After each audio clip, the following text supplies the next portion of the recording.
Mientras Estados Unidos parece dispuesto a negociar el fin de la guerra por poderes en Ucrania, según la fórmula Estambul Plus de Rusia de junio de 2024, y ahora contamos con un plan de paz de 28 puntos por parte de Estados Unidos, los europeos publicaron ayer su propio plan de paz de 28 puntos, con cambios sustanciales respecto a la propuesta estadounidense. Para hablar del tema, está con nosotros David T. Pine, exoficial del Ejército de Estados Unidos y subdirector del Grupo de Trabajo sobre Seguridad Nacional y del Territorio. Hola Pascal, encantado de estar contigo. De acuerdo.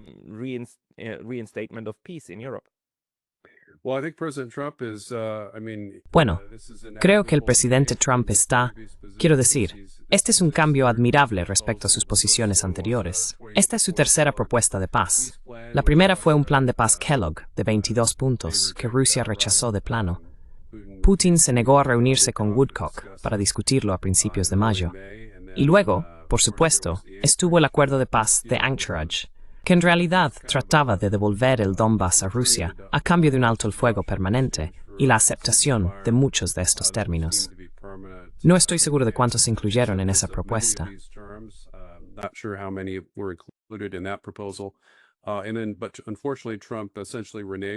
Pero por desgracia, Trump básicamente incumplió ese acuerdo que los rusos creían tener en Anchorage. Pero este probablemente sea el más realista que hemos visto hasta ahora. Creo que Rusia aceptaría probablemente 25 de los 28 puntos de la propuesta de paz de Trump. La propuesta de paz de la UE, por supuesto, es otra historia. No hay manera de que acepten eso. Pero hay algunos puntos innegociables, creo, en el plan de paz de Trump, uno de los cuales es el límite del tamaño del ejército ucraniano, en 600,000. Creo que los rusos podrían trabajar con eso, pero tendría que ser de no más de 200,000 soldados en servicio activo, con el resto en reserva.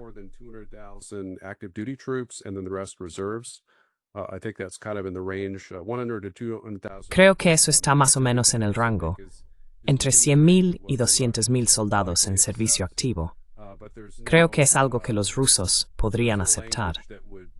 Pero no hay ningún lenguaje que impida a Ucrania tener un ejército esencialmente 3 veces mayor que el que tiene actualmente desplegado. Así que creo que los rusos rechazarían eso sin ningún cambio. También hay una propuesta muy extraña sobre cómo Ucrania devolvería el resto de la región del Donbass, de la cual entre un 11 y un 12% está actualmente bajo control ucraniano.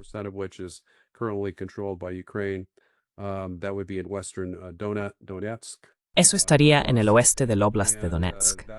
Esa región, según se informa, pasaría a Rusia, bajo control político ruso, pero se prohibiría la entrada de tropas rusas en Ucrania.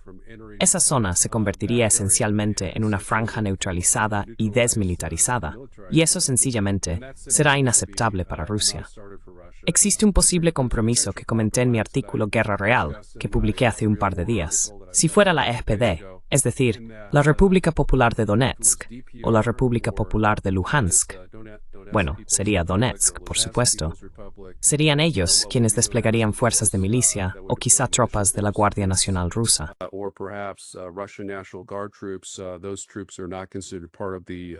Esas tropas no se consideran parte del ejército ruso. Esas serían posibles soluciones de compromiso en las que no se permitiría la presencia del propio ejército ruso en esa zona, pero podrían estar allí estacionadas milicias o tropas de la Guardia Nacional. Probablemente uno de los mayores problemas de este tratado, una posible cláusula venenosa, sería la disposición que esencialmente permitiría o forzaría a Rusia a pagar $100,000 millones en reparaciones. Tienen unos 300,000 millones en bancos occidentales, gran parte de ellos concentrados en Bélgica. Cualquier tipo de reparación de Rusia a Ucrania sería inaceptable para Rusia.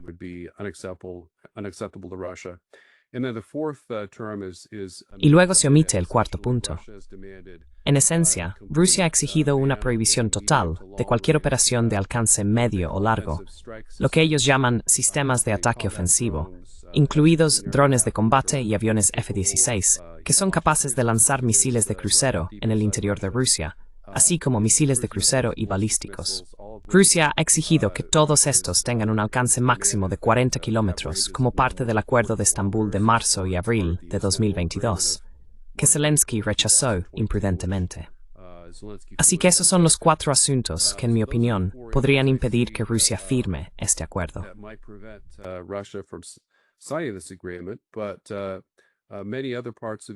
Pero muchas otras partes del acuerdo, creo, están mucho más cerca de la posición rusa de lo que Trump había llegado antes. Así que sí pienso que se trata de una iniciativa seria. Es claramente un borrador estadounidense. Ha habido cierta controversia o debate en el lado estadounidense sobre el origen de este documento. Tenemos a un par de senadores, uno demócrata y otro republicano, que sostienen que se trata de un documento ruso.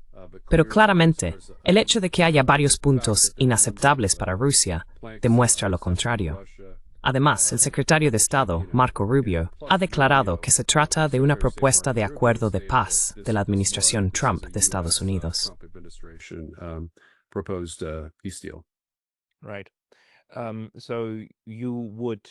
Exacto.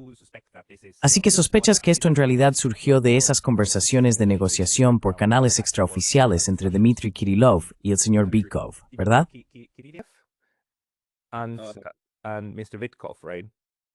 Sí, Kirill Dmitriev y Steve Vitkov, por parte de Estados Unidos. Kirill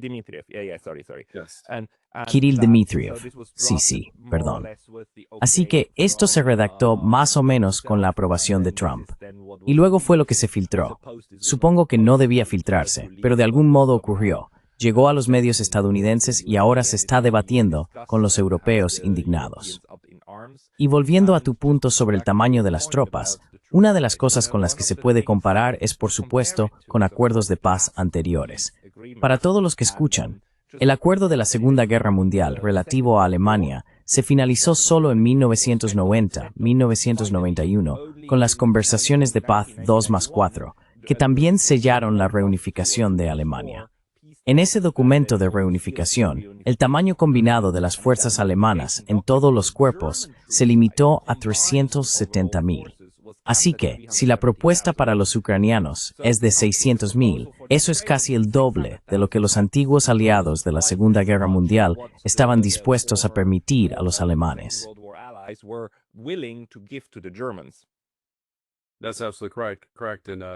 Eso es absolutamente correcto. Y Alemania, por supuesto, tiene 80 millones de habitantes, mientras que ahora se ha confirmado que Ucrania solo tiene 28,7 millones, sin contar los más de 6 millones de refugiados en Europa del Este, que probablemente nunca regresen. Así que si lo analizamos simplemente en función de la población, no hay ninguna razón para que Ucrania necesite tantas tropas.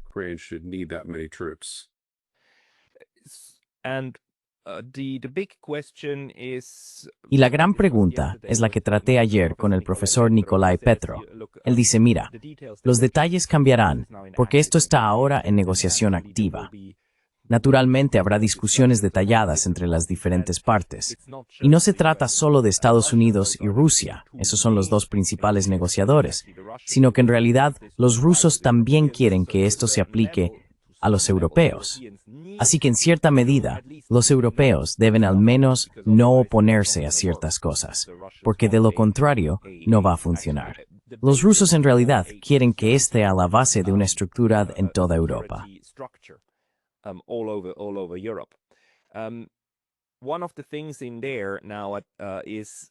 Una de las cuestiones que hay ahora, por supuesto, es este tema tan controvertido de la OTAN. El plan estadounidense parece aceptar que Ucrania no se ha convertido en miembro de la OTAN, mientras que el nuevo plan europeo propuesto es muy ambiguo en ese punto.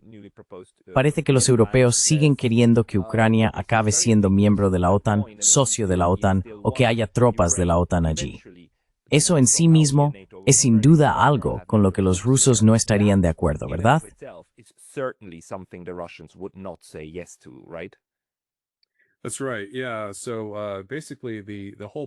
Exacto. Sí. Básicamente, el objetivo principal de la reunión entre la UE y Ucrania hoy en Europa era intentar publicar una propuesta de paz o contrapropuesta que resultara inaceptable para Moscú, con el fin de garantizar que los esfuerzos de Trump por crear una opción diplomática pacífica para la guerra fueran torpedeados y saboteados. Y como señalaste, en la contrapropuesta de la UE no hay ninguna prohibición sobre la adhesión de Ucrania a la OTAN.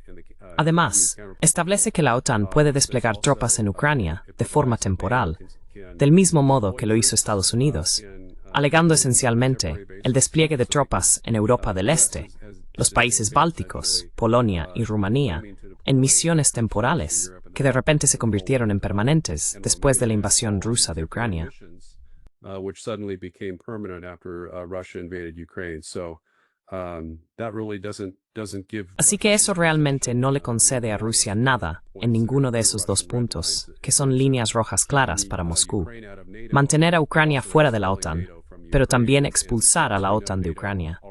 Y como sabemos, la OTAN ya tiene una presencia militar, con generales, asesores militares, bases y técnicos de armamento, que ayudan a lanzar ataques de largo alcance desde Ucrania hacia el interior del territorio ruso previo a la guerra. Así que todo eso son factores que rompen cualquier acuerdo. Además, la contrapropuesta de la UE también exige reparaciones prácticamente ilimitadas, hasta $300.000 millones, que es aproximadamente la cantidad que Rusia tiene en bancos occidentales. Y sí, esta es una propuesta totalmente poco seria. Creo que el presidente Trump haría bien en responder cortando todas negociaciones con la UE y Ucrania y firmando una paz por separado, esencialmente, que es lo que he estado defendiendo con el Kremlin.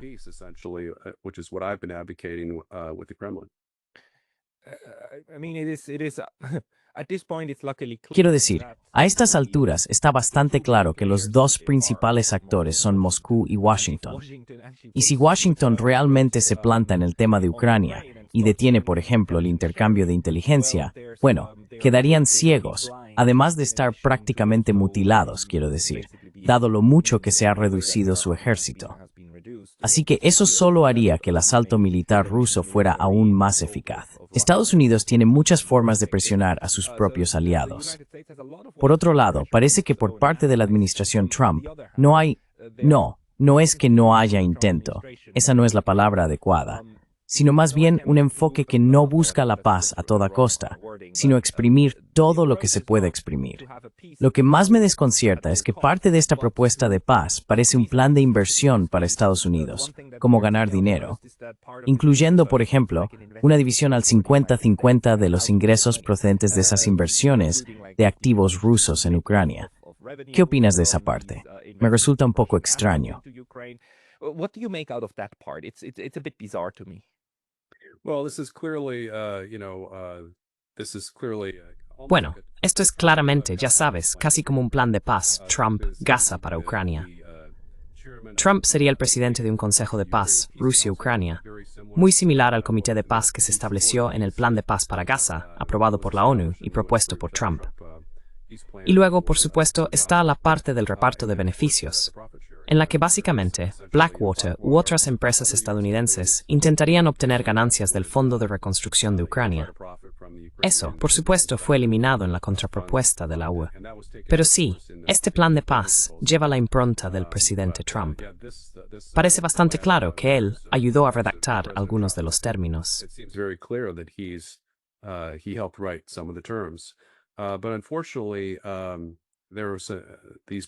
Pero lamentablemente, existen esas cláusulas perjudiciales de las que hablé, 3 o 4 de ellas. Creo que el exministro de Defensa ucraniano, Rustem Umerov, fue a Ucrania. Creo que Rubio y otros funcionarios estadounidenses le permitieron hacer algunas modificaciones. Uno de los mayores cambios, por supuesto, fue eliminar la cláusula anticorrupción y sustituirla por una amnistía total para todos los rusos y ucranianos, de modo que cualquier caso de corrupción o crímenes de guerra, tribunales, todo eso quedara amnistiado. Y eso es claramente algo que Ucrania desea, porque están atrapados en este nuevo escándalo de corrupción de $100 millones que amenaza al propio Zelensky.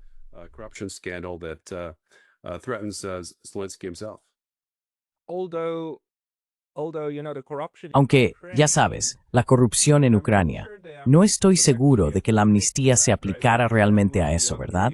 porque eso estaría bajo la ley interna ucraniana. Esta amnistía sería entre ellos, ¿no?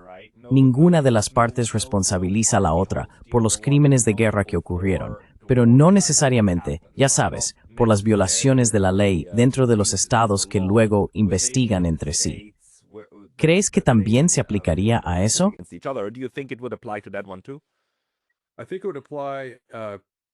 international law. Creo que se aplicaría al derecho internacional. Así que protegería a los funcionarios ucranianos del régimen de Zelensky de ser procesados por otros países.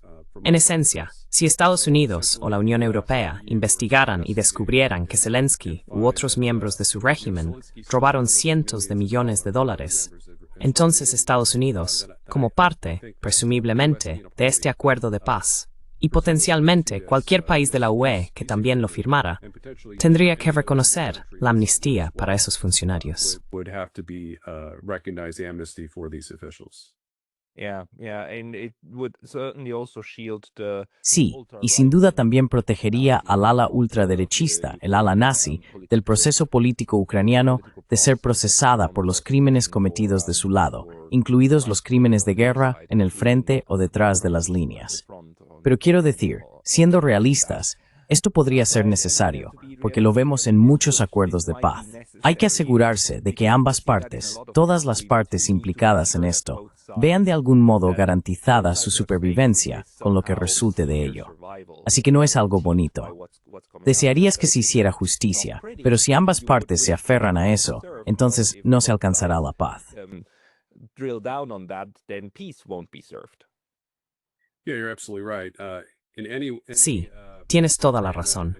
En cualquier acuerdo de paz en el que una de las partes no sea claramente y de forma abrumadora la vencedora, tiene que haber algún tipo de disposición para proteger el liderazgo de ambas partes, de modo que los líderes estén realmente dispuestos a firmar el acuerdo. Y este es claramente un caso de eso. También has estado observando al propio Partido Republicano. En los últimos días, ¿has visto una división dentro de los republicanos sobre los méritos de esta propuesta o no?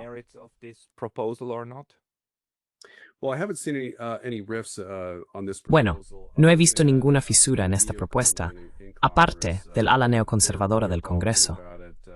Ellos están resistiendo. Como creo que mencioné antes, el senador Mike Rounds, un republicano del Senado de Estados Unidos, afirmó que Rubio le dijo que se trataba de un documento ruso y que Estados Unidos simplemente lo estaba transmitiendo en nombre de Rusia a Ucrania, lo cual sabemos que es completamente falso. Solo por la forma en que está redactado, con Trump como jefe de un Consejo de Paz, y los beneficios repartidos al 50%, ya sabes, 100.000 millones en reparaciones rusas. Y de nuevo, Donetsk convirtiéndose en una zona neutral en la que Rusia ni siquiera puede proporcionar seguridad ni enviar tropas.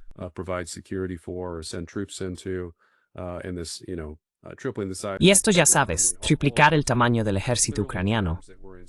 Todos esos son claramente términos que fueron introducidos por el ex ministro de Defensa ucraniano a instancias de Zelensky. Además, el ex líder de la mayoría del Senado, Mitch McConnell, también se manifestó firmemente en contra del plan de paz de 28 puntos de Trump. Así que, claramente, los neoconservadores, probablemente no Lindsey Graham, que es algo aliado de Trump, aunque también es un neocon, pero la mayoría de los demás neoconservadores, que constituyen la mayoría en el Congreso, especialmente en el Senado, creo que probablemente tienen muchas reservas sobre la propuesta de paz de Trump.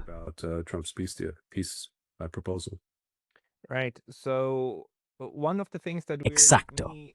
Así que una de las cosas que me desconcertó cuando oí hablar de este plan de 28 puntos la semana pasada fue que pensé, bueno, el péndulo ha vuelto a oscilar, porque hasta ese momento estábamos completamente inmersos en un debate sobre el apoyo de Estados Unidos a Ucrania y sobre el hecho de que Estados Unidos había abandonado su propia idea, el señor Trump había abandonado su propia idea de otra reunión con el señor Putin en Budapest. Y parecía que todo se inclinaba hacia, vale, Estados Unidos vuelve a la carga, militarización total de Ucrania y sigamos con la guerra. Luego supimos que en realidad había todas esas conversaciones, todavía de alto nivel, pero secretas, lo cual era algo que siempre había esperado que fuera así. that always hoped was the case, but the way the US approaches Pero la forma en que Estados Unidos aborda la diplomacia es como, ya sabes, cada paso, cada reunión se anuncia con antelación y luego se convierte en un gran espectáculo. Quiero decir, un espectáculo al estilo de Anchorage, y luego todo el mundo habla de ello. Esto es algo que ha molestado a mucha gente en el ámbito diplomático, porque no es así como se supone que debe hacerse. Pero ahora parece que había una vía paralela, una especie de Canal 2, que se desarrollaba entre bastidores, especialmente entre los enviados directos, que incluso eluden al Departamento de Estado. ¿Qué opinas de eso? ¿Crees que forma parte de la estrategia? ¿O estamos simplemente en este momento del plan de paz de 28 puntos por casualidad o porque el péndulo sigue oscilando de un lado a otro? Y esto es simplemente parte de la estrategia.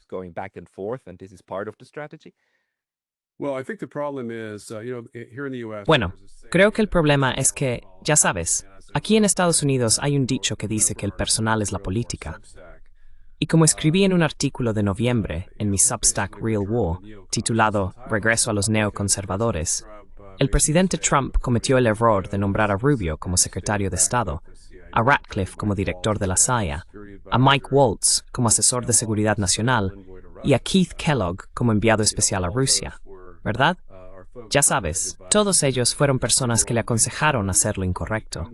Así que él presenta grandes planes, a veces con gran fanfarria, y luego no hay seguimiento. De modo que, para un observador neutral externo, parece que la política exterior de Estados Unidos es bastante bipolar, porque como mencionaste, oscila de un lado, América primero, a favor de la paz, al otro, a favor de la guerra.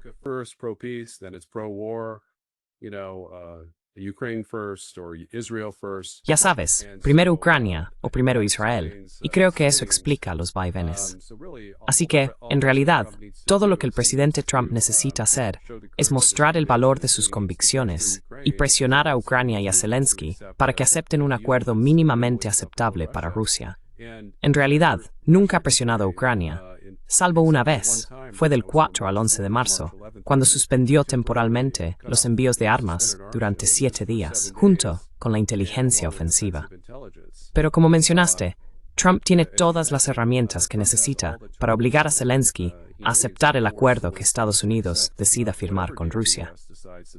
Y una de las formas en que puede hacerlo es cortando el acceso a Starlink de las tropas ucranianas, como hizo Biden con las tropas rusas hace 2 años.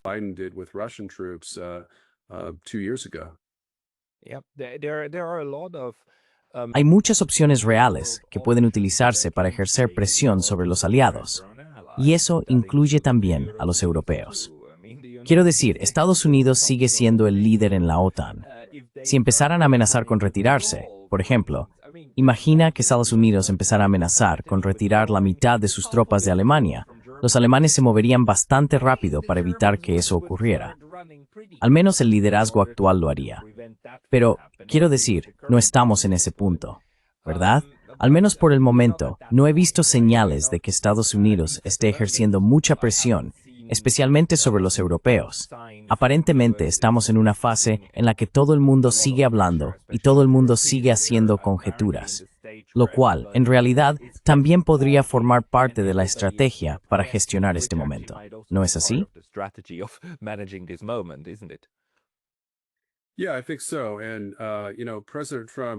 Sí, creo que sí. Y ya sabes, el presidente Trump, el 17 de octubre, tuvo una reunión muy tumultuosa con Zelensky en la Casa Blanca, en la que le dijo a Zelensky, sin rodeos, que Ucrania estaba perdiendo, que su derrota era inevitable y que no había ninguna posibilidad de que pudiera recuperar parte de su territorio. Le dijo a Zelensky que la propuesta de paz rusa era, desde su punto de vista, muy razonable y un buen acuerdo para Ucrania. Pero luego, cuando terminó la reunión, incluso cogió un mapa que Zelensky había traído, que mostraba la importancia del Donbass, y lo tiró al suelo. Fue un intercambio lleno de improperios, y Zelensky salió de la reunión bastante serio y dio solo unas breves declaraciones después.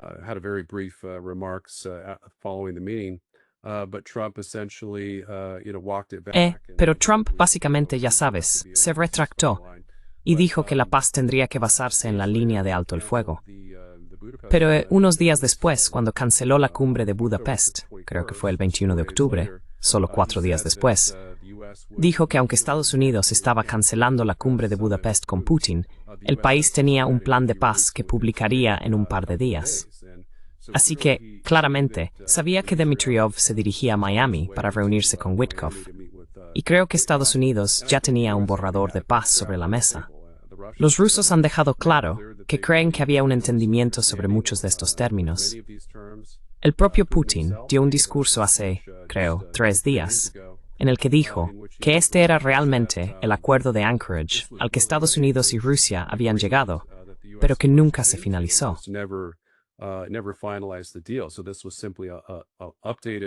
Así que esto era simplemente una versión actualizada de lo que Estados Unidos y Rusia habían acordado previamente. Y creo que los rusos tienen razón. Creo que había un acuerdo sobre la mesa, y Trump simplemente se retiró en el último momento bajo la presión de Rubio y los neoconservadores, y por supuesto, de Zelensky y la UE.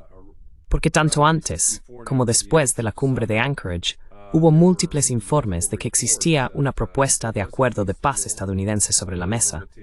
Parte de ese acuerdo implicaba ceder el Donbass a Rusia, y hubo informes de que Trump presionó a la UE y a Ucrania para que aceptaran ese acuerdo, tanto antes como después de la cumbre de Anchorage.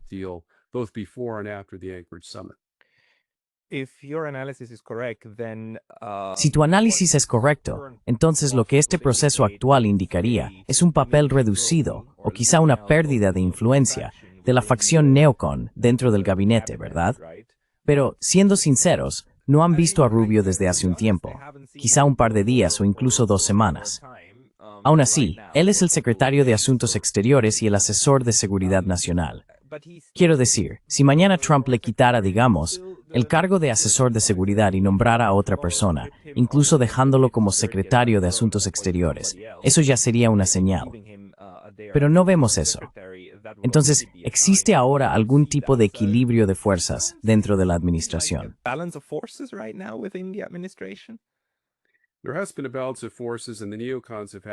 Ha habido un equilibrio de fuerzas, y los neoconservadores han tenido la ventaja, esencialmente, durante la mayor parte de la administración Trump, desde, diría yo, principios de mayo en adelante.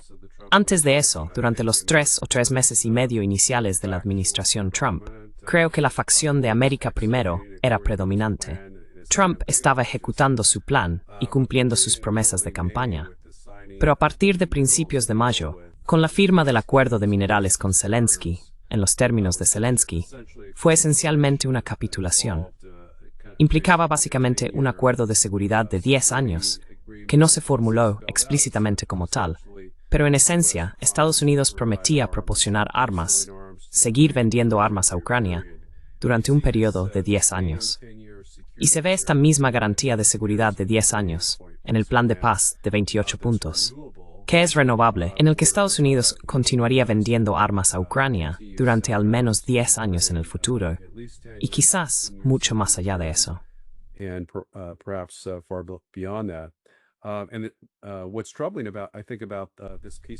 Lo que me preocupa de este plan de paz es que en la parte del acuerdo relativa a las garantías de seguridad, se dice que Estados Unidos respondería con una acción militar contundente, esencialmente, ante una posible reinvasión rusa de Ucrania. Eso para mí sugiere ataques militares directos contra las fuerzas rusas que podrían provocar la Tercera Guerra Mundial. Así que hay un lenguaje preocupante en el acuerdo, aunque está parcialmente atenuado por formulaciones más favorables a Rusia. Aún así, ese mismo lenguaje podría ser utilizado, probablemente no por Trump, no creo que él lo hiciera, pero sí por un demócrata o un republicano neoconservador, como pretexto para iniciar una nueva guerra con Rusia. No solo una guerra indirecta por delegación, como la que hemos visto en Ucrania, sino quizá también una directa.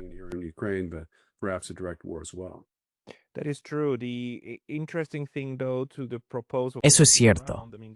Lo interesante de la propuesta que circula, la versión estadounidense, es que vincula claramente varios niveles de conflicto.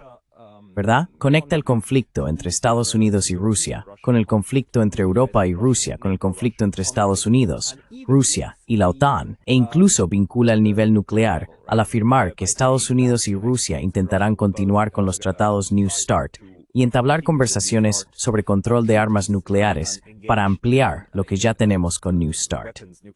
Y como nota al margen, el tratado New START básicamente se está agotando, a menos que Estados Unidos y Rusia acuerden prorrogarlo, y es el último acuerdo sobre armas nucleares que nos queda. Así que vincula distintos niveles, lo cual es precisamente algo que también buscan los rusos, porque al final lo que quieren es construir una estructura de seguridad, no solo poner fin a las hostilidades en Ucrania.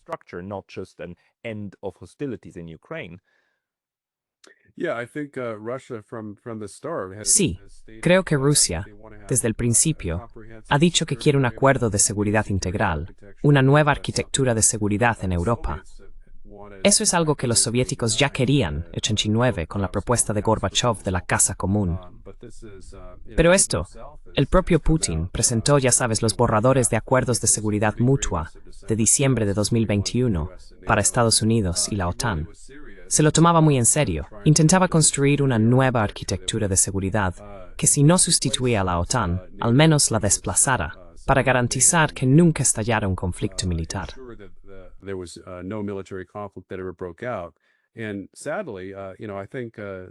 Y lamentablemente, ¿sabes? Creo que había algunos términos que eran inaceptables desde la perspectiva de Estados Unidos en el acuerdo de seguridad entre Estados Unidos y Rusia que se nos presentó.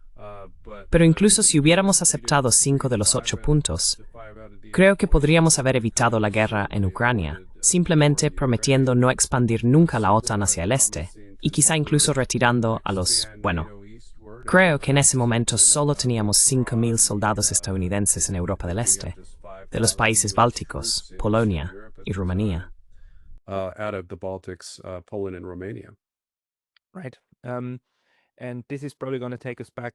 Exacto. Y esto probablemente nos llevará de nuevo a los neoconservadores. Pero sigo pensando que cuando surgen estas propuestas y comienzan estas discusiones y todo el mundo empieza a hablar de ellas, ¿de qué no estamos hablando en ese momento? Una de las cosas que ha desaparecido del comentario político y del flujo de noticias es, por un lado, lo que está ocurriendo en Gaza y Asia Occidental. Pero eso es solo una. La otra es que todavía hay una gran presencia militar estadounidense justo frente a Venezuela. Siguen allí, simplemente flotando. Y tengo la sensación de que al menos entre la facción belicista de Washington, cuando se pone fin a un conflicto aquí, se quiere tener otro al que pasar y en el que centrar la atención de los demás. ¿Tienes tú alguna intuición sobre por qué Venezuela está actualmente en pausa?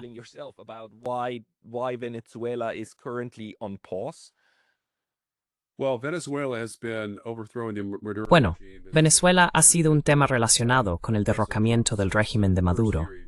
Ese ha sido un objetivo del presidente Trump desde su primer año en el cargo, en 2017.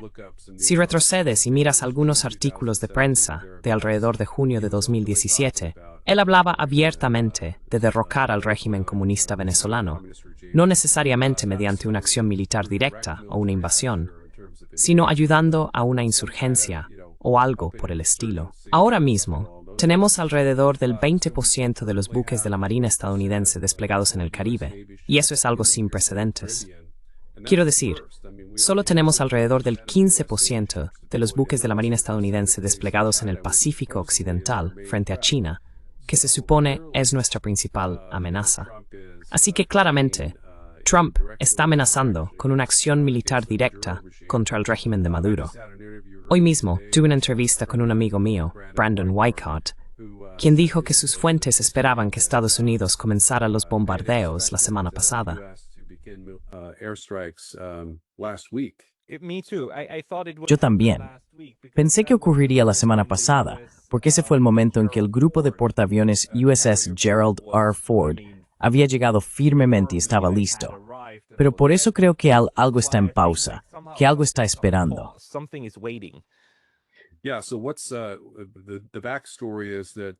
Sí, la historia de fondo es que la administración Trump había estado manteniendo conversaciones con el régimen de Maduro. Esas conversaciones trataban básicamente de conseguir que Maduro se exiliara. Estados Unidos le pagaría una cierta cantidad de dinero, quizás 50 millones, quizás 100 millones, posiblemente a través de terceros, y ofrecería garantías que le permitieran exiliarse en el país de su elección. El problema era que Maduro puso como condición que su líder opositor no podía ser su sucesor. Tenía que ser alguien de su propio régimen, y quería que el actual ministro de Defensa de Venezuela, cuyo nombre no recuerdo, le sucediera. A cambio, se acordó que Estados Unidos tendría derechos predominantes sobre el petróleo y los minerales raros de Venezuela.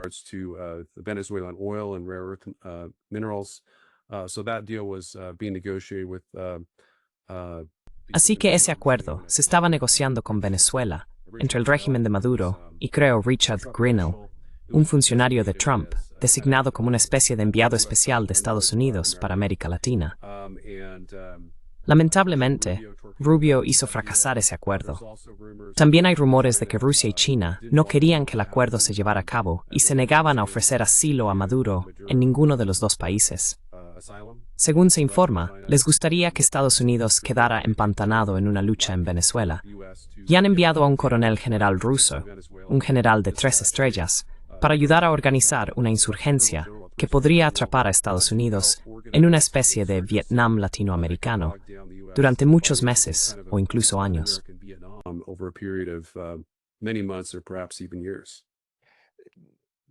Por eso pregunto, ¿crees que estos dos teatros están relacionados de alguna manera, forma o modo? Sí, están absolutamente relacionados, porque hemos causado problemas a los rusos en Ucrania. Hemos estado intentando eliminar a tantos rusos como sea posible. Han perdido al menos 135.000 muertos, y ya sabes, un par de cientos de miles de heridos más. Así que los rusos están intentando vengarse de nosotros, básicamente, ojo por ojo. Rusia es, como ha señalado Sumantra Mitra, de la revista The American Conservative aquí en Estados Unidos, una potencia reactiva. Ya sabes, no son una potencia revisionista, reaccionan ante la agresión occidental, básicamente.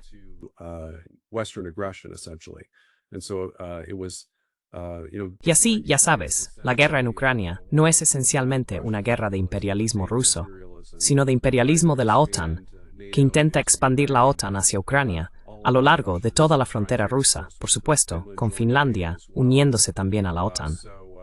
Así que esta es una forma de que Rusia intente contraatacar.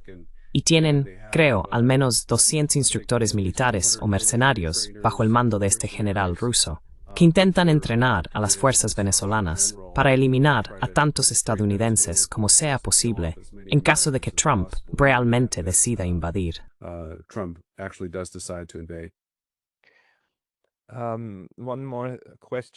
Una pregunta más sobre cómo nos enteramos de esta propuesta de 28 puntos de Estados Unidos. De nuevo, fue a través de una filtración. Y ya sabes, está bastante claro que algunas filtraciones no son realmente filtraciones. Son más bien una alimentación sistemática de la prensa occidental, ¿verdad? Otras filtraciones sí son verdaderas filtraciones. A veces algo llega a la prensa que las personas responsables no querían que saliera, y entonces se enfadan mucho. Normalmente, cuando se enfadan, es cuando algunos de los procesos reales comienzan. Quiero decir, ¿cómo se llamaba? Aidsburg, ¿no? Con la guerra de Vietnam. Muchos de esos detalles.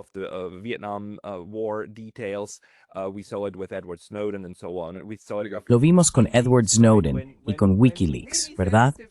Cuando se filtran cosas realmente sensibles, cosas que la gente en el poder no quiere que salgan a la luz, es cuando cae sobre ellos el peso de la ley. En este caso, estoy un poco dividido. Por un lado, parece que la administración quería mantener negociaciones secretas con los rusos. Por otro lado, también parece que tiene sentido que esta historia haya salido a la luz, haciendo que todo el mundo, especialmente los europeos y los ucranianos, se pongan nerviosos al respecto. ¿Cuál de las dos crees que fue? Well, I think it was kind of a mix. So, there was Bueno, creo que fue una especie de mezcla. Ya sabes, estaba el artículo de Axios que se filtró con el plan de paz de 28 puntos. Wyckoff respondió en X. Parecía que quería enviar un mensaje directo a alguien, pero en su lugar respondió públicamente. Dijo, no fui yo quien lo filtró, fue Kay. Mucha gente asumió que se refería a Dmitriev, pero en realidad, los rusos no se dedican a filtrar nada. En lo que respecta a las negociaciones diplomáticas, no se me ocurre ni un solo caso en el que los rusos hayan filtrado detalles de alguna propuesta de paz relacionada con Ucrania.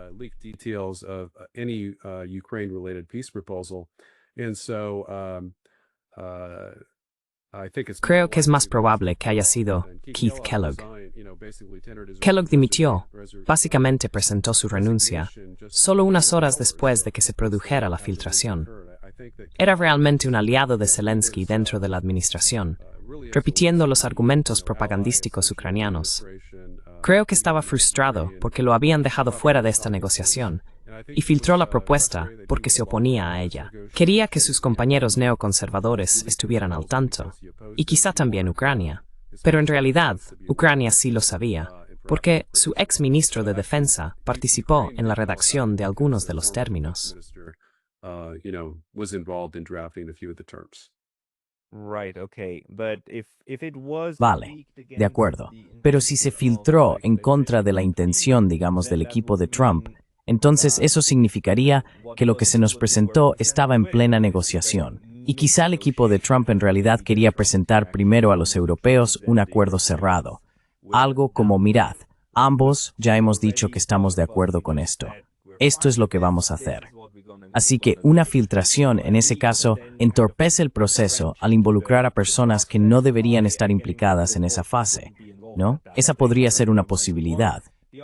Por otro lado, podría ser intencionado para que los europeos empezaran a hablar ya. Es un poco difícil de decir, pero quizá más bien la primera opción. Tal vez se pretendía entorpecer el proceso, ¿eh?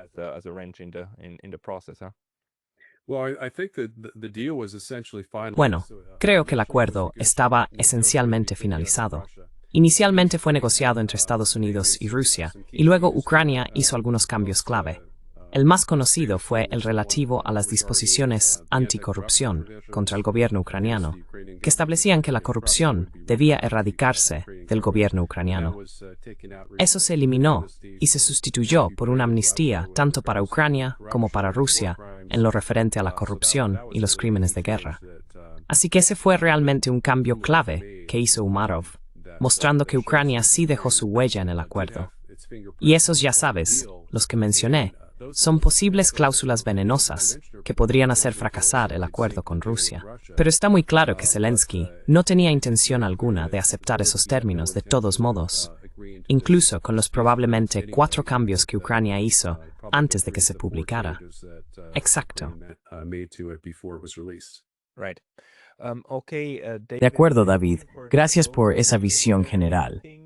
¿Hay algo que no hayamos tratado todavía y que creas que es importante tener en cuenta sobre este proceso en el que estamos?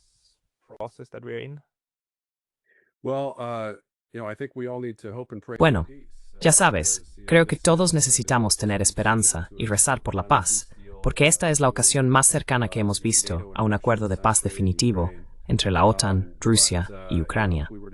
Pero si nos guiamos por la historia, es probable que Trump intente aplicar algunas de las disposiciones de la contrapropuesta de la UPL y de la contrapropuesta ucraniana, y eso realmente va a hundir el acuerdo.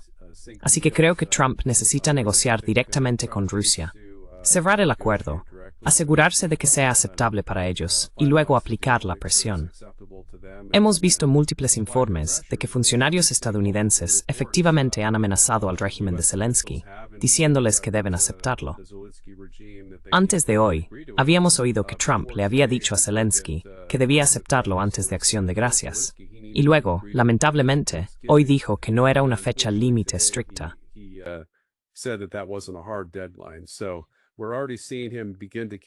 Así que ya estamos viendo que empieza a ceder, lo cual es más o menos lo que hemos visto en propuestas anteriores, así que eso me preocupa un poco.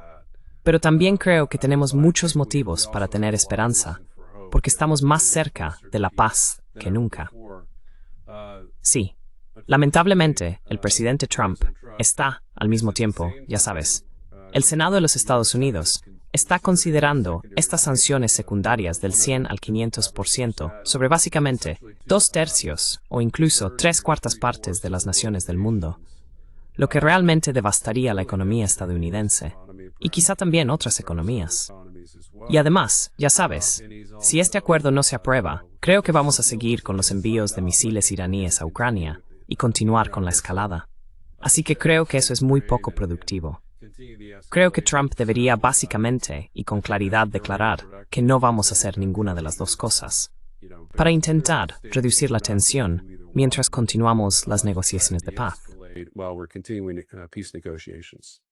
That would make sense, but I Eso am tendría also sentido. hopeful Pero también soy optimista, porque lo que estamos viendo en cuanto al proceso es que nos estamos acercando cada vez más a la tierra de la realidad, donde la situación militar y en el campo de batalla y la realidad del equilibrio de fuerzas empiezan realmente a influir en lo que se incluye en estas propuestas y en lo que se considera viable o no, lo que nos acerca más.